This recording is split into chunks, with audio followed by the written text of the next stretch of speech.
Que vous avez vu tout à l'heure. On est avec Exaucé, avec Delia et avec Léa. Bonjour à tous les quatre. Rebonjour Léo. Bonjour. On va parler donc du projet Moteur qui a été créé en 2015 par Caroline Sénéclose. Ce sont entre autres des actions pour aider les jeunes à prendre confiance en eux. Il y a aussi un concours Moteur. En fait, l'idée c'est de faire une vidéo d'1 minute 30 sur quelqu'un qui nous inspire. On est donc avec des lauréats de cette édition 2022, dont Léo qui est gagnant du Grand Prix WEO.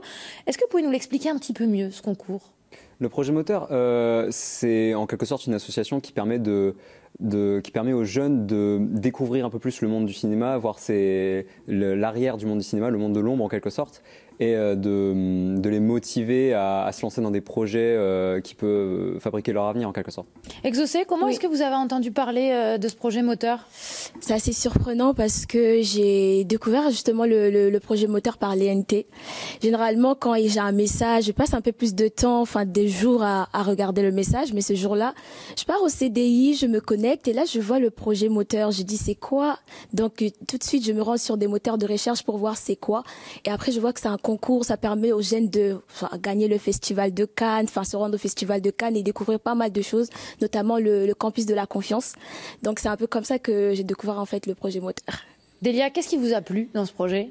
C'est le fait déjà de parler d'une personne qui nous inspire, montrer à cette personne que ce qu'on éprouve envers elle et puis pouvoir aller au festival de Cannes en faisant une vidéo sur une personne qu'on aime, qui nous inspire, pour qui on a de la reconnaissance. Enfin,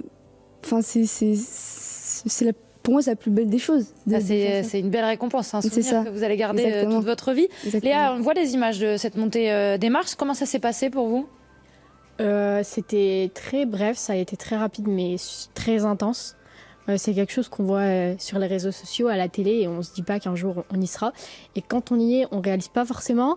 C'est plus après, quand on voit les vidéos et tout, qu'on se dit « Ah d'accord, donc moi aussi j'y ai été ». On est fiers, mais c'est quelque chose d'incroyable. De qui est-ce que vous avez décidé de parler dans votre vidéo? Alors moi j'ai parlé de la direction de mon lycée. Donc c'est des gens qui partaient soit à la retraite, soit qui étaient en mutation. Donc on a fait une vidéo pour eux, mais c'était aussi pour... C'était de l'humour, c'est humoristique. Et je voulais surtout faire passer le message de l'autodérision, qui est très important pour avoir confiance en soi. Donc j'avais un peu peur quand je l'ai posté que ça rate et que ce soit pas drôle pour tout le monde, mais je l'ai quand même fait.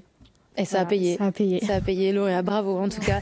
Delia, de qui vous avez parlé de votre côté? Moi, j'ai décidé de parler de Sabrina Ouazani, qui est une actrice, une artiste. Pour moi, c'était évident que je parle d'elle parce qu'elle m'inspire déjà par sa personne, parce qu'elle est. Elle m'inspire par ses paroles, par ses choix de film, par son humanité, par tellement d'autres choses que je pourrais citer pendant je ne sais combien de temps, mais ouais, pour moi, Sabrina, ça sonne un peu comme une évidence. En tout cas, elle est pétillante, cette actrice. Exaucé, vous avez choisi de parler de votre père. Oui, j'ai choisi de, entre guillemets, en quelque sorte, rendre hommage à mon père en 1 minute 30, même si c'était très, très, très court, mais j'ai essayé. Et je disais justement dans la vidéo que c'est lui, mon super-héros. Il est loin de ces super-héros qu'on voit, mais au quotidien, il se bat. Il fait en sorte justement que je puisse pas emprunter ce même itinéraire qu'il a emprunté, vu qu'il a quitté le pays, il est venu ici en France. En fait, il a franchi pas mal de paliers, en fait, pour arriver là où il est déjà aujourd'hui. Et je voulais, en fait, par cette vidéo, lui dire, papa, je t'aime et je suis fière de ce que tu es devenu, en quelque sorte. Oh, c'est un beau message, en tout cas.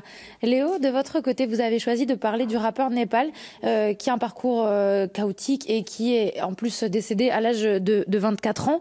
Pourquoi ce choix-là, vous, de votre côté? J'ai décidé de parler du rappeur Népal car c'était, comme toutes les autres personnes qui ont fait une vidéo sur une personne, c'était une personne qui m'inspirait par les messages qu'il apportait dans ses textes, dans ses chansons.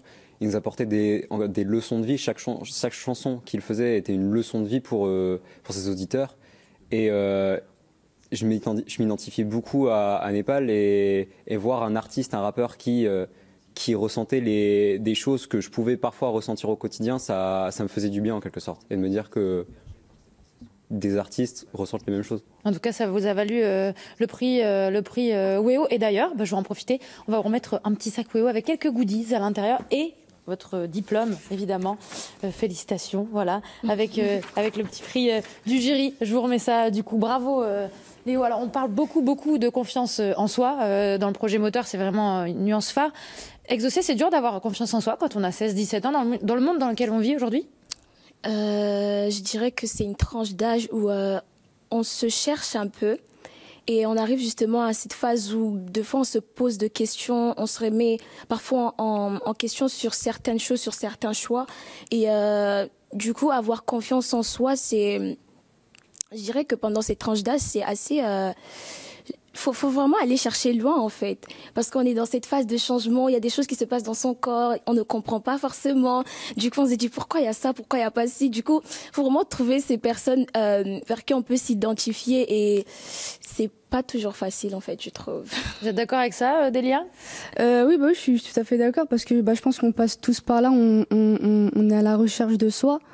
On connaît un peu nos premiers échecs, nos premières déceptions, nos premières réussites, pardon. Mais moi, je suis d'accord avec ce que Exaucer a dit. Léa, il nous reste une vingtaine de secondes, mais vous le recommanderiez à d'autres jeunes, ce projet? Carrément. C'est ça venait du cœur, carrément. En plus d'avoir un peu plus de confiance en soi, on partage un message et puis qu'on gagne ou qu'on gagne pas, on est gagnant quand même de l'avoir.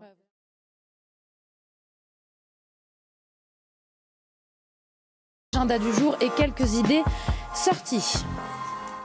Allez, la suite, c'est la jeunesse, c'est le projet moteur. Je vous en parlais tout à l'heure, mais je vous le rappelle, ce projet qui a été créé en 2015 par Caroline Sénéclose. On est avec les lauréats, quelques lauréats, en tout cas de cette année 2022, notamment Corentin qui nous a rejoint et Anaël qui est avec nous. On est toujours avec Léo qui a gagné donc le grand prix du jury WEO et on est avec Marion qui a un rôle aussi un peu particulier puisque vous êtes ambassadrice moteur et lauréate, vous, de l'année dernière, donc 2021.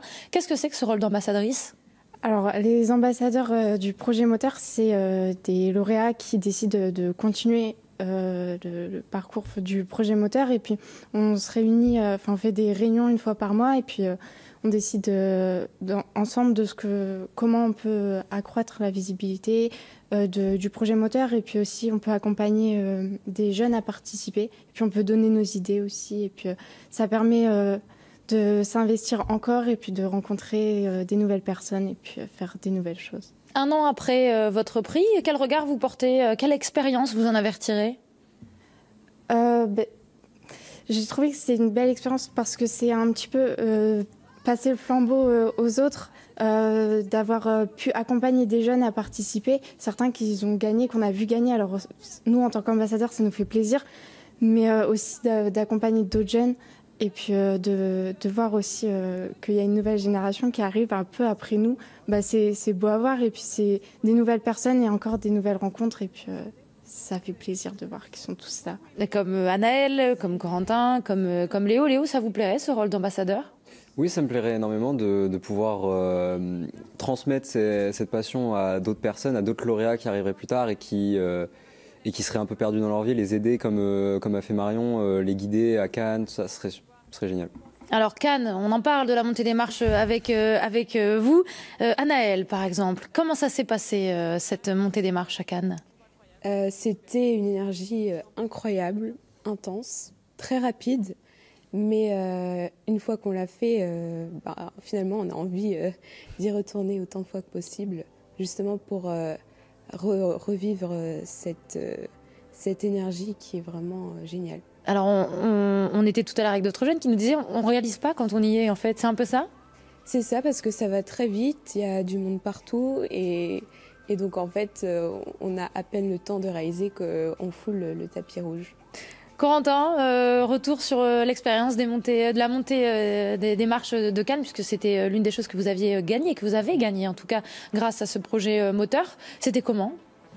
Incroyable. Quand on monte les marches, on voit tous les journalistes, tous les photographes autour de nous, mais on ne se rend pas forcément compte tout de suite que des stars sont passées avant nous et vont passer après nous.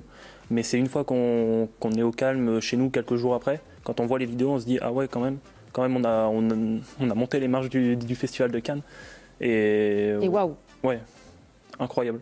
Alors, on rappelle, hein, le concours moteur, c'était une vidéo d'1 minute 30 à envoyer sur quelqu'un que vous admirez. Vous avez choisi de la faire sur quoi, votre vidéo? Sur Kobe Bryant, un joueur de basket. Et comme je suis un passionné de sport en général, mais surtout de basket, c'était important pour moi de parler de lui.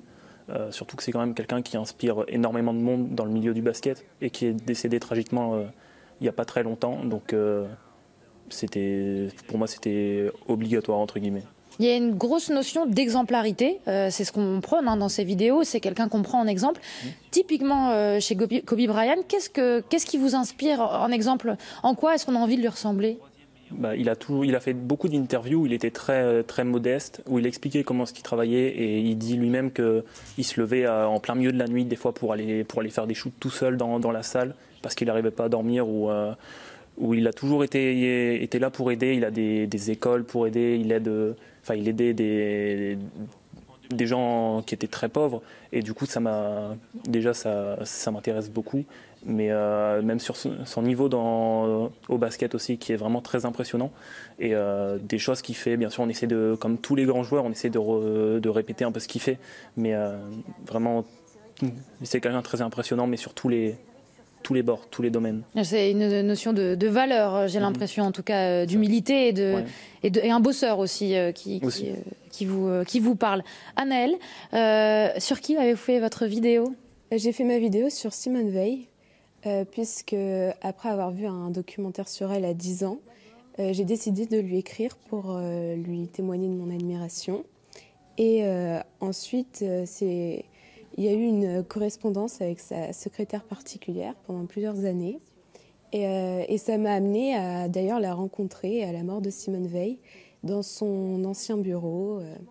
Et aujourd'hui, ça m'a aussi amenée donc, à Cannes et ensuite, j'espère, à plein d'autres choses. Alors c'est un commentaire totalement personnel que je vais faire, mais je trouve ça admirable parce que la jeune génération aujourd'hui a souvent des exemples sortis tout droit de télé-réalité, par exemple, et avoir des gens qui admirent Simone Veil, c'est quand même des valeurs très fortes. Quelles sont les valeurs qu'elle vous a apportées, que vous pouvez appliquer dans votre vie de tous les jours? Je retiens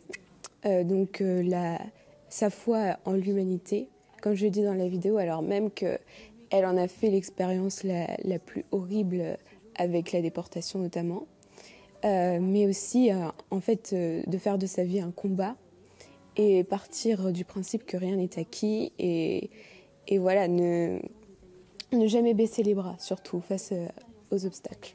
Marion, votre vidéo, c'était l'année dernière, on va s'y replonger. C'était sur quoi? Alors moi, j'ai pas fait sur quelqu'un, j'ai fait sur le temps. J'ai fait un slam sur le temps, parce que j'avais pas très envie de faire sur une personne, mais du coup, j'ai fait sur une globalité. C'est original comme choix. C'était porté par quoi? Franchement, très honnêtement, en fait, il y a beaucoup de choses qui m'inspirent, des personnes ou pas forcément. Et c'est vrai que c'est un tout. Et du coup, c'était pour entourer beaucoup de choses.